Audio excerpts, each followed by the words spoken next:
Nais kong ipahayag na ang kongresong ito ay tumututol sa lutong bidding at pandaraya sa paggawa ng mga proyekto ng DPWH.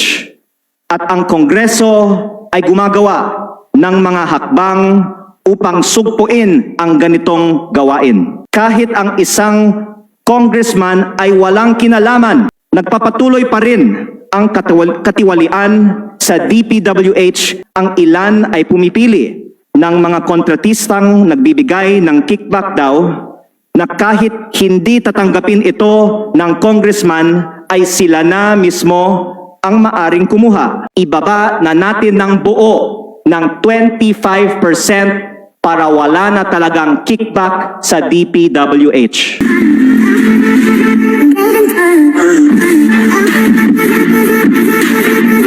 Majority Leader. Mr. Speaker, I move to recognize the gentleman from the 1st District of Batangas, Representative Leandro Legarda Leviste, to avail of the privilege hour.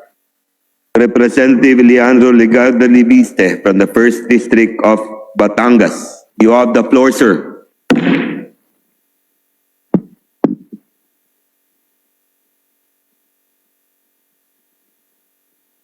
Mr. Speaker, mahigit 165,000 classrooms ang kakulangan sa buong bansa ayon sa Department of Education. Ang magandang balita ngayong araw, inaprubahan na ang pagpondo para sa 25,000 classrooms sa 2026. Ang tanong, distinguished colleagues, paano natin mapopondohan na bawat eskwelahan sa buong bansa ay mabibigyan ng bagong classrooms sa 2026? Ang sagot, malaki ang matitipid kung ibaba natin ng 25% ang presyo ng mga proyekto ng DPWH. Ang mga kasalukuyang at pinaghahandaang proyekto ng DPWH ay nagkakahalaga ng mahigit 1.6 trillion pesos. Kung maibaba natin ng 25% ang presyo ng mga proyekto ng DPWH, makakatipid tayo ng 400 billion pesos. Sapat para mabigyan ng bagong classrooms ang bawat eskwelahan sa buong bansa nang walang karagdagang gastos, utang o buwis mula sa gobyerno. Para sa mahigit 1 trillion pesos na mga kasalukuyang proyekto ng DPWH, maaari pa itong kansilahin o i-reprise.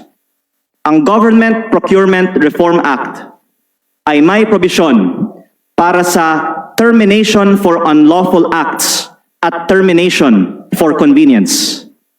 Sa aking distrito sa Batangas, nakansila na ng DPWH ang isang flood control project sa ilalim ng termination for convenience, quote, bunsod ng pagbabago sa polisiya ng pamahalaan sa pagpapatupad ng mga proyekto kaugnay sa flood control nang walang multa sa gobyerno.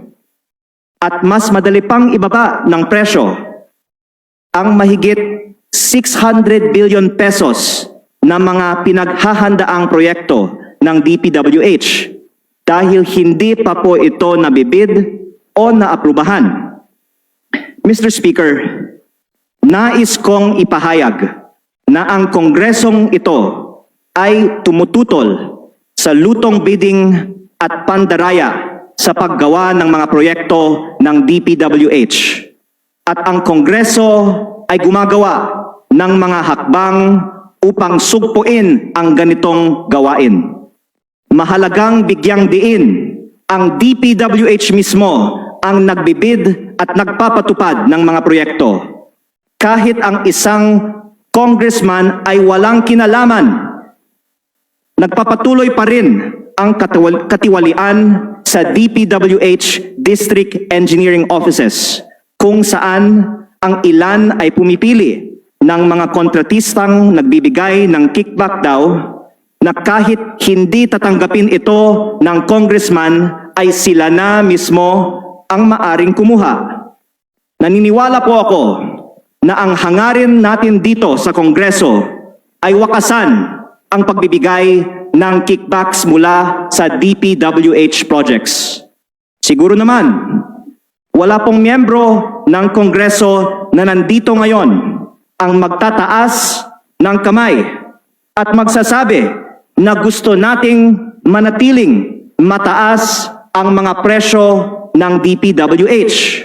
At lahat po tayo ay nagkakaisa na dapat ibaba ang presyo ng mga proyekto ng DPWH ng 25% para wala nang maibigay para sa kickback o sa SOP sa taong 2026. Mr. Speaker, ito po ay patunay ng suporta ng Kongreso sa pagbaba ng presyo ng mga DPWH projects ng 25%. Ngunit ang pagbaba ng presyo ay dapat magmula mismo sa DPWH dahil sila ang nagtatakda ng Detailed Unit Price Analysis o DUPA at Approved Budget for Contract o ABC. At ito po ay isinusumite nila sa Kongreso. Sa panahon ni DPWH Secretary Babe Singson, binaba niya ang presyo ng mga proyekto ng 10% bago niya inaaprubahan ang isang proyekto. Sa aming diskusyon, sinabi na ni Secretary Dizon na ibababa niya ng at least 10% ang presyo ng mga proyekto. Ngunit alam po natin na hindi lang 10% ang pwedeng ibaba. Kaya nananawagan ako kay DPWH Secretary Vince Dizon, ilabas na po natin ang mga presyo na mas mababa ng 25% na susuportahan po natin dito sa Kongreso para makitipid ang ating bansa ng 400 billion pesos. At huwag natin lang itong ibaba ng 10% para hindi matira pa ang 15%. Ibaba na natin ng buo ng 25% para wala na talagang kickback sa DPWH. Bilang halimbawa, sa ating distrito sa Batangas, doble o higit pa ang presyo ng mga proyekto ng DPWH kumpara sa mga nakikita naming presyo sa merkado. Kabilang dito ang mahigit 444 million peso Cat's Eye project na mahigit 24,000 pesos kada unit.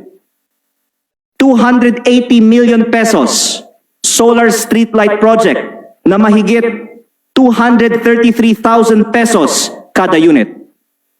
1 billion pesos slope protection project na mahigit 45,000 pesos kada square meter at mga pinaplanong asphalt overlay project na mahigit 101.5 million pesos kada kilometer at road diversion project na mahigit 186.1 million pesos kada kilometer. Tuloy-tuloy pa din ang pagplano ng mga proyektong labis ang presyo ng DPWH at kahit ikumpara sa mga proyekto ng mga local government units, mas mataas pa ng 20 to 30% ang presyo ng DPWH. Kung hindi naman kayang ibaba ng DPWH ang mga presyo ng mga proyekto ngayong linggo, naniniwala po ako na mayroon pa tayong mga pagkakataon sa mga susunod na mga linggo bago ma-finalize ang mga bagong mga proyekto ng DPWH para sa loob ng legislative process ng mga bagong proyektong ito, pwede pang baguhin ng DPWH ang mga presyo para magkaroon tayo ng karagdagang savings na pwedeng ilaan ng Kongreso o ng upper house ng Congress para sa mga priority at mga kinakailangan na mga proyekto ng ating bansa. At naniniwala po ako na lahat po tayo dito ay sang-ayon sa layunin na ito na tanggalin ang pag-overprice ng mga proyekto ng DPWH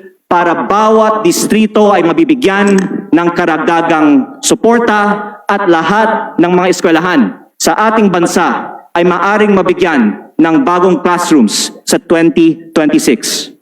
Mr. Speaker, saludo po ako kay Secretary Vince Dizon sa kanyang mga hakbang upang linisin ang DPWH. Ngunit ang mga problema ng DPWH ay systemic at ang pagtigil sa bid rigging at pandaraya sa implementasyon ng mga proyekto ay hindi mangyayari kaagad. Pero ang mabilis, makatwiran at epektibong hakbang na maaari nating gawin ngayon ay ibaba ang DUPA o ang mga presyo ng mga DPWH projects at mga approved budget ng mga proyekto ng 25% kaagad. Sa simpleng hakbang na ito, pwede nating makalikha ng savings na 400 billion pesos na sapat na magpondo ng bagong classrooms para sa bawat eskwelahan at iba pang mga mahalagang proyekto para sa ating bansa. Napatunayan na ito noong panahon ni Secretary Babe Singson at ng 15th Congress at umaasa po ako na muling magtatagumpay itong panukala sa ilalim ni Secretary Vince Dizon at ng 20th Congress. Mr. Speaker, ang korupsyon sa DPWH ay nagsisimula sa budget. Ang mataas na presyong itinatakda mismo ng DPWH ang pinagmumulan ng kickbacks. Bawasan natin ng 25% ang presyo at tanggalin ang kabuuang 400 bilyong pesong posibleng kickbacks para sa 2026. Pondohan natin ang classrooms, hindi kickbacks. Edukasyon, hindi korupsyon. Maraming salamat po. Majority Leader. Mr. Speaker, there being no other member who wishes to interpolate, I move that we refer the speech of the Honorable Leandro Legarda Leviste to the Committee on Rules for its appropriate action. Is there any objection? There is none. The motion is approved. The speech of the Honorable Legarda is referred to the Committee on Rules. Majority Leader.